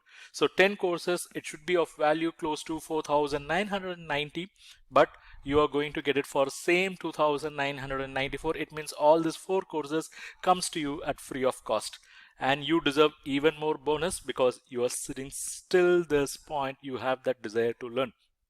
So come here, course number 11, which deals with basic elements related to bank loan proposal. Course number 12, it's a comprehensive course. It's finance for non-finance executives. Many of the bank executives come from non-finance background, so this course is going to be their life savior. Then course number 13, financial statement analysis, a complete study. So now you have 13 courses of value close to 8,000 rupees, but you are going to get all for the same price of 2,994. Okay, so it's not yet over. You still have some more bonus. That is course number 14, how to carry out credit risk rating for non-trading entities. Course number 15, master class on working capital management. Course number 16, basics of forex management. So 16 courses of value close to 9,500, but you are going to get it for same 2,994. Not yet over. You have even more bonus. I'm going to give you a lot. Next comes course number 17, which is collateral securities, a comprehensive study. Course number 18, basics of SARFAESI Act. Course number 19, registration and licenses required to run a business in India. And course number 20, accounting basics in 66 minutes. So I have introduced 6 courses related to banking, financial and credit analysis, the core courses, and you are going to get free bonus of another 14 courses. It means you are going to get access to 20 courses of value close to 11,500. It's 3,000 plus lectures, and you are going to get lifetime access both in mobile apps as well as website, and all this for just price of rupees 2,994. And you are also going to get bonus access to various free resources comprising 11 ebooks. Okay, it's an ebook on current ratio, debt equity, cash flow statement, capital structuring, financial break even. It goes. I'm just running them. And you are also going to get some more bonus. It's career guidance material, basically the professional courses you can pursue while working in bank, and also a career guidance material related to certified credit professional course. And you will also get access to test series on ratio analysis. Okay, so it's 20 courses, 15 resources of value close to 13,000 rupees, 3,000 plus lectures, lifetime access, accessible in mobile app and website. All this comes to you for a price of rupees 2,994 only. So why wait for? Enroll now. So thanks for this opportunity. I'm going to share the link. Please check your chat section. Whoever watching this in Zoom, check your chat section. Whoever watching this in YouTube, check the chat section as well as description below. I'm placing the link now, and this link is valid only for next 20 minutes. So if you want to continue your learning journey, if you want to take it to the next level, if you want to make best use of this opportunity, your time is on now. It's going to be next 20 minutes. I'll stay back, and whoever enrolls now, I'll be calling out each and every participant's name. I'll be giving my live acknowledgement and assurance. I want to ensure this entire process happens transparently. So if you believe that this webinar has added value for you, and if you want to continue your learning journey, now the ball is in your court. Please click on the link. It will take you to the course. If you already have a student account in CA Raja classes, directly you can enroll. Otherwise, it will prompt you to open up a student account, and then you can complete the enrollment registration process. Let me also share some of the feedback given by our earlier students. Just have a look at it.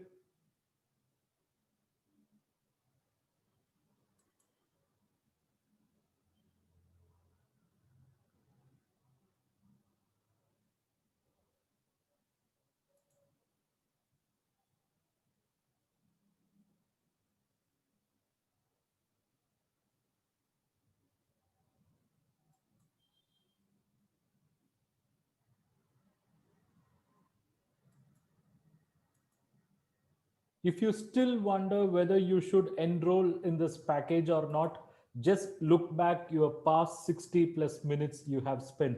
Just try to answer all the four questions. Question one, did you really understood what was explained?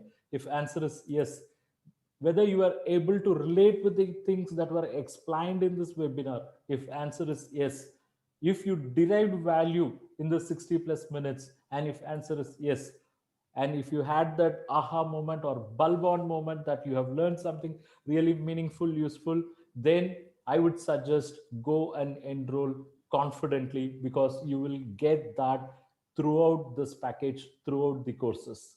That's the assurance from my side. If you have this question as to how you can access these courses, just have a look at the screen. If you enroll now, you can access them in desktop, laptop by visiting our portal. You can also install our app. We have app for Android phone users as well as iPhone users. You can download the app from Play Store, App Store. Just search for CA Raja classes, and the courses whatever you enroll will be available in the app also. And the best part is you can download the courses into your mobile within the app, and you can access them later even without internet connection. After enrolling the course, if you have some doubts or if you need some guidance, we are going to provide you 24 by 7 lifetime support through our Telegram community. We have a community for financial analysis where 1,000 plus bankers have already signed up. This is only for paid students who are coming to this specific course. You can ask all your questions and you will get reply. You can also learn from question answers of other participants. I'm just sharing some of the discussions that are happening in our Telegram group. Okay, more than 1,100 bankers are in this group, and on a daily basis, we used to have questions, discussions, and if you are enrolling for this course, you will also get access to this group. It means whenever you come across any query, you can get that clear. Okay, and as I said, ball is in your court. You are the best judge to evaluate and take a decision. If you really derived value from this session so far, if you have learned something meaningful, useful, and whatever the courses I have included in this package, everything is relevant from credit and finance angle, especially for bankers. So if you're very serious about upskilling yourself, if you're serious about progression, if you're serious about strengthening your foundation in the core business of banking, that is lending and credit, then this is the opportunity for you. Let me give you one bold assurance. Bold assurance is, for the value you are going to commit, or rather I would say invest, for the value you are going to invest now, you will get at least 100 times of value in return, because this is something you can apply throughout your banking career. This is something which you will use even if you rise up to the level of top position in the bank. Okay, that's the assurance. And several students who have enrolled in these courses have found it immensely useful and have benefited. And whoever enrolling now, just type I am enrolling, or simply type me, ME. It means you are enrolling. And as I said, it's going to be valid for 20 minutes time. So I will stay back and ensure you get access. And I wish to give my live acknowledgement and assurance as well. So whoever enrolling, just type me. I'll be calling out the names of participants.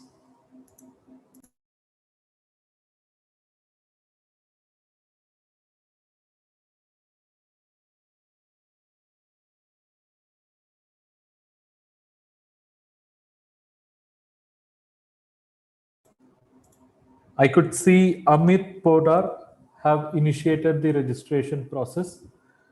And yeah, Sneha, thank you very much. See, thanks for the trust. I see trust as the foremost factor. Then comes the educational resources available in this package. Your investment can happen. I mean, your investment in yourself by way of these courses can happen only if you trust me. So you got the 60 plus minutes to do that evaluation. So you are better placed, positioned to trust me. Okay. Otherwise, we would not have earned 2 lakh plus students in our courses. Okay. So whoever enrolling now, just type me.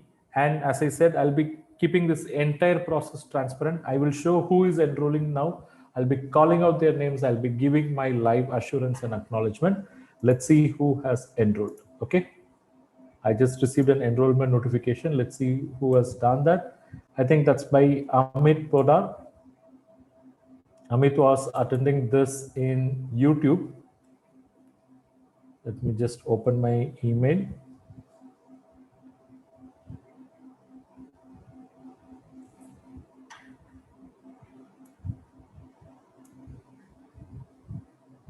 Yeah, here I can see there is an invoice. So it's a copy of the invoice. Yeah, that's by Amit Podar. Amit, thank you very much, Amit.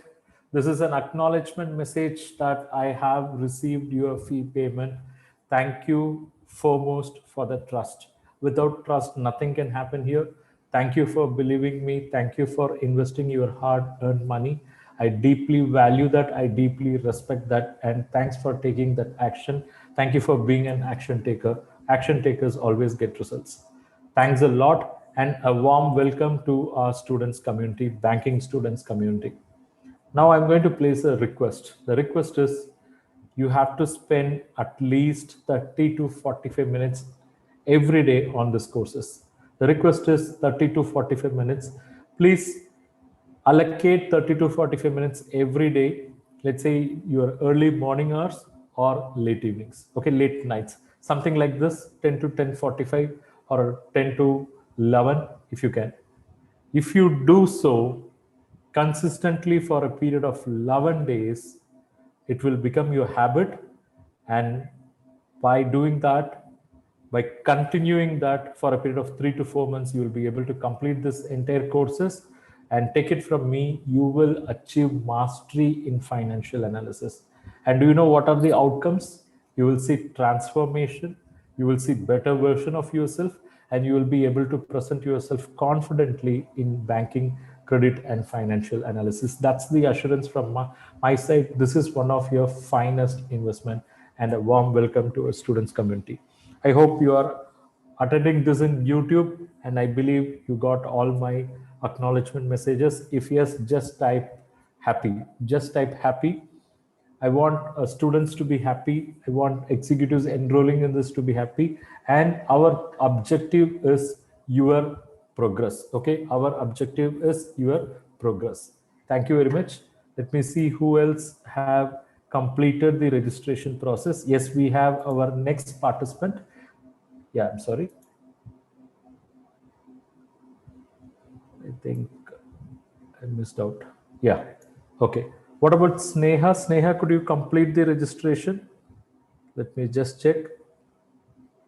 Yeah, if any of you are facing difficulty, let me know. Yeah, I could see Vilas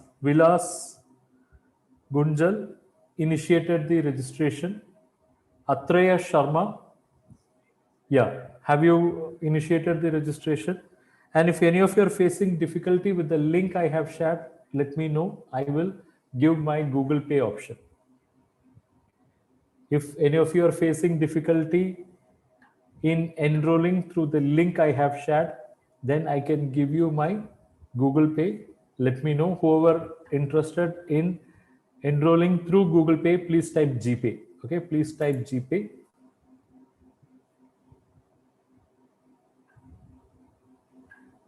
Yeah, Vilas Gunjal, if you're facing difficulty, let me know.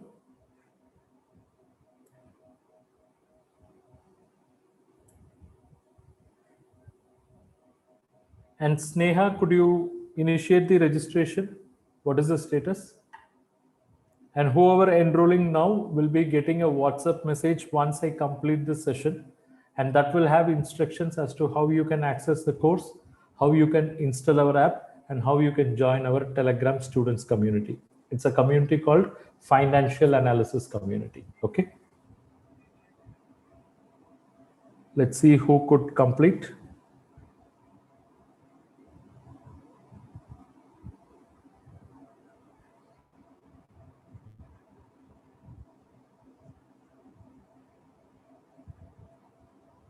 Amit, Amit Poda, whether this Atreya Sharma, is that your account?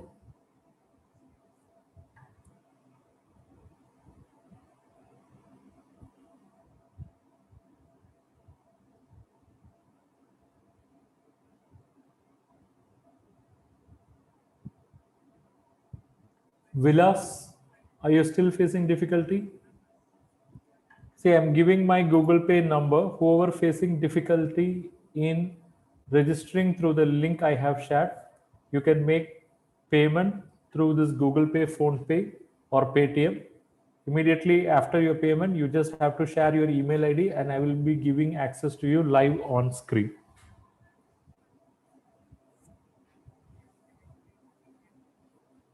Let's see.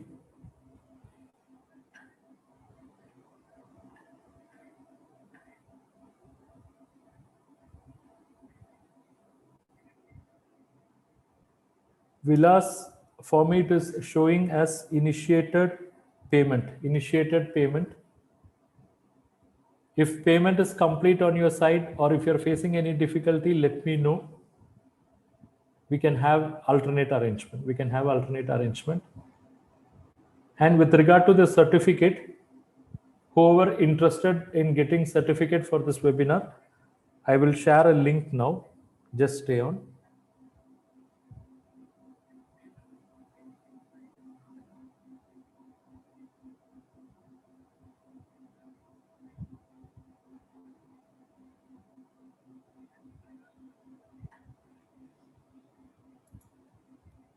Yeah, I have placed a link here. It's webinar certificate request form. You just copy the link, complete it once this webinar gets over. And this webinar certificate request form will insist on a code, webinar code, and the code is FA260421. FA260421. Only if you fill this code, you will be able to submit the form, and only then you become eligible for claiming your certificate. And this will take 3 man days for us to issue the certificate. Okay, so if you're filling now, you can expect the certificate by Thursday. Okay.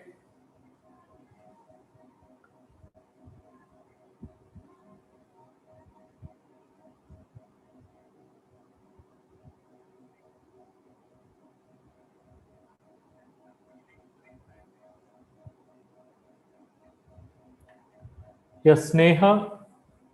Sneha, are you facing difficulty? Let me know. And Vilas Gunjal, sorry if I'm not pronouncing correctly. If you're facing any difficulty, let me know.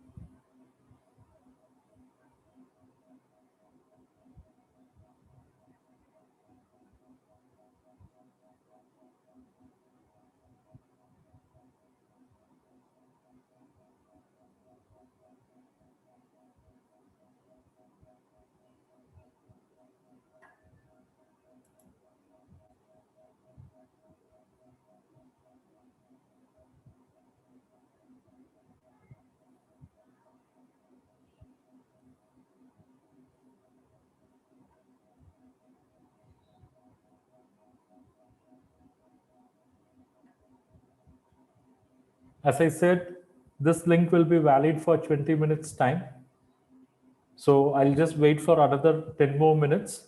If any of you are still in the process of registration, just type me here. Just type me, ME, so that I can stay back, because when you complete the registration,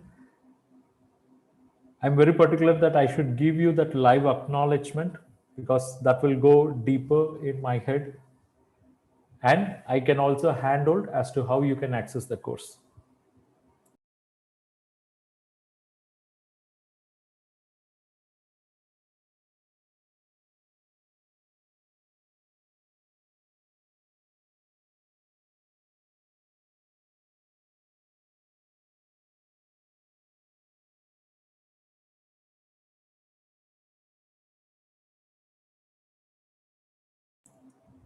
Amit, I have seen your message, payment done, but courses are not added.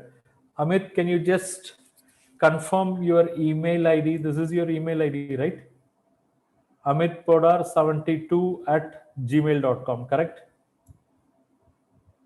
So for this email ID, courses has been added. Okay.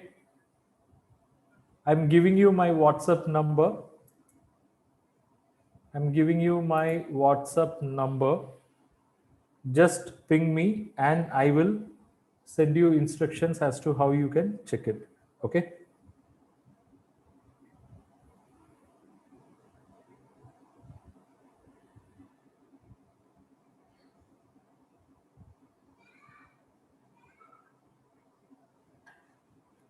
So check the chat section. I have placed my WhatsApp link, and I believe you are already in my students community. So just drop me a message and we'll get it clear.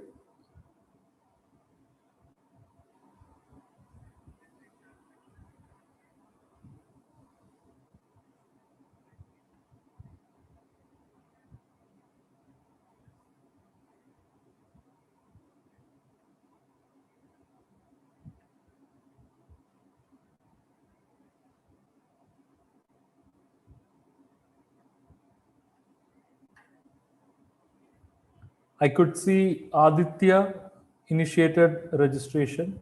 I believe Sneha, right? And I'm not sure about the status. Okay, fine.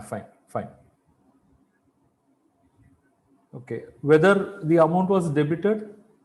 If amount is debited, I can give you access, because sometimes it will take little time to reflect here. It happens very rarely. But if amount is debited, can you just confirm? Okay, amount is debited. Okay, not an issue. Let me see whether I've received mail. If yes, I can show the acknowledgement part also. Otherwise, I'll give you manual access.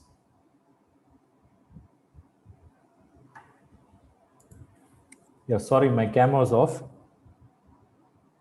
Okay. So what I'll do is I'll give you manual access, because I think it got stuck somewhere. So it may come to me either 1 or 2 days gap.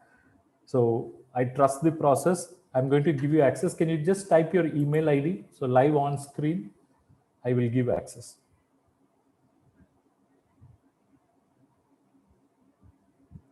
Please give your email ID. Type out your email ID.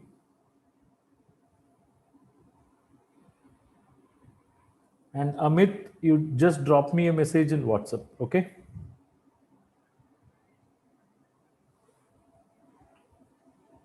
Yes, Sneha. Or shall I give the access in that account? Okay, Aditya. Yeah, that's what I meant. Okay, just have a look at the screen. I'm going to give you access now.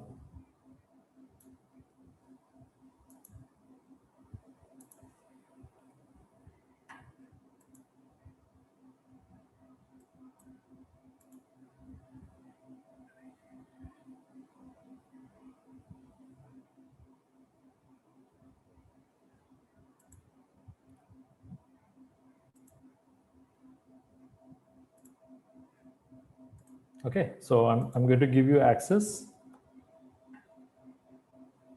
It's financial and credit analysis mastery bundle. I'm giving access to Sneha, a lifetime access. You'll be getting a web push and mobile push. A warm welcome to our students community. Thanks a lot for the trust. Thanks for the efforts you have taken to complete this registration process. I deeply respect and value your desire to learn. Let everything come in your way easily.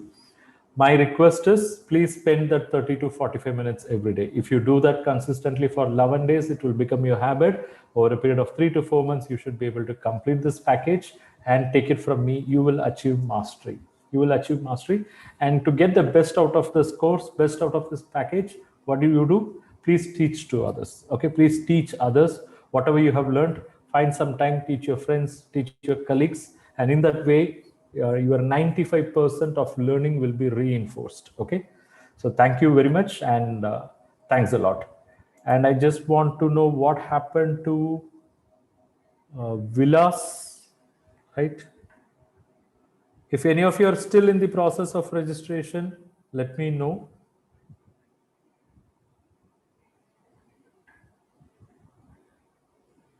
Let me just check.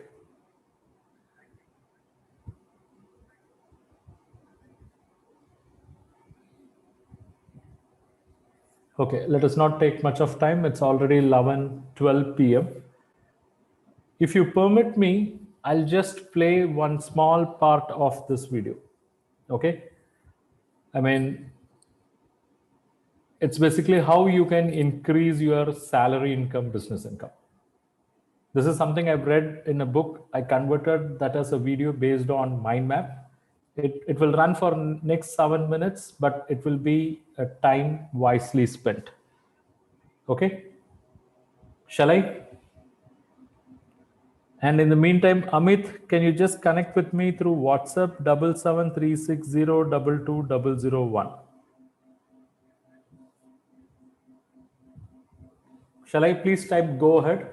This will be a 7 minutes video. This will teach you how you can increase your salary income, business income. And I'm not going to sell anything at the end of it. This is something I read in a book. I found it super useful. So I share it with all my students. Just type yes. Just type yes so that I'll play.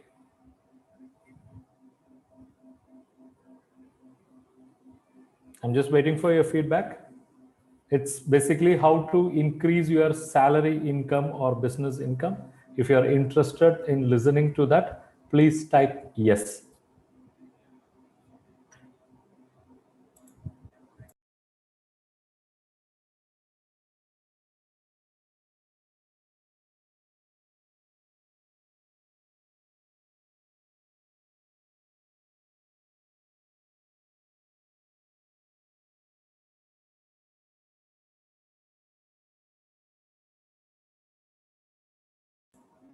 Thank you.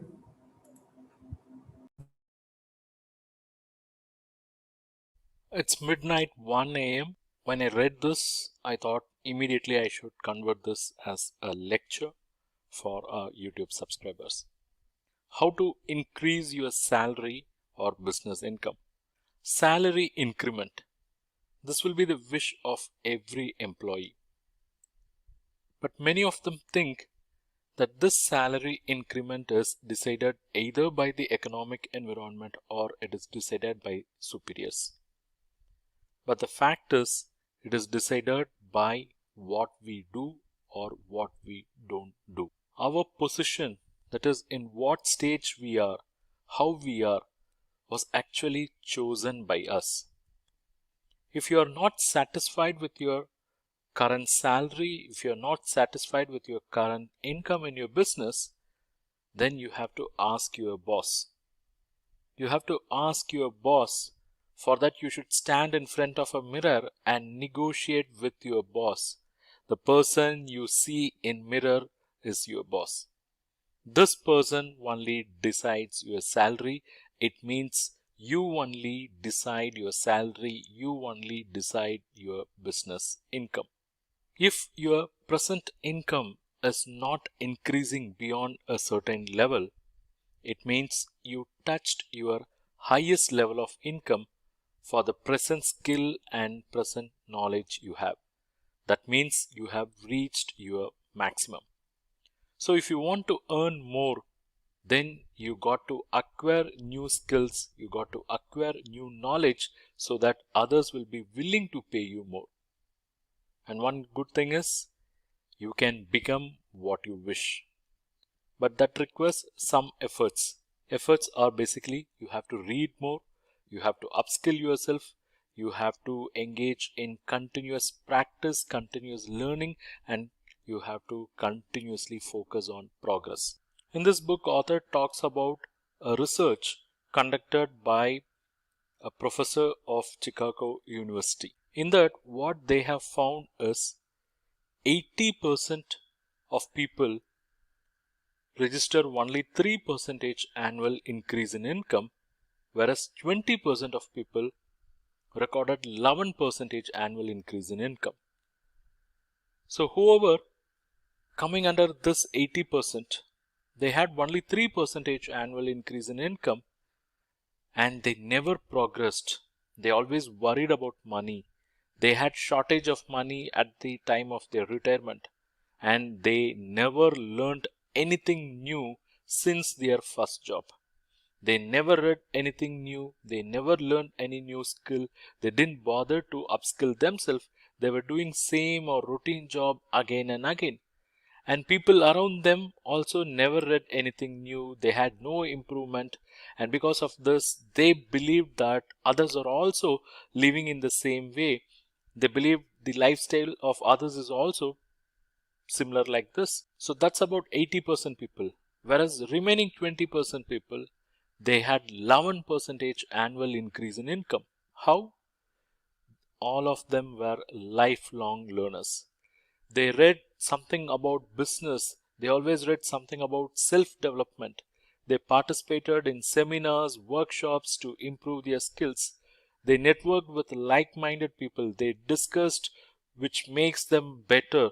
They discussed about ideas and insights which will help them to achieve results at a faster pace. So, if you want to achieve higher income, whether it be in the form of increment in salary or increase of income in your business, you have to become a lifelong learner. So how to become lifelong learner? Author prescribes 3 steps.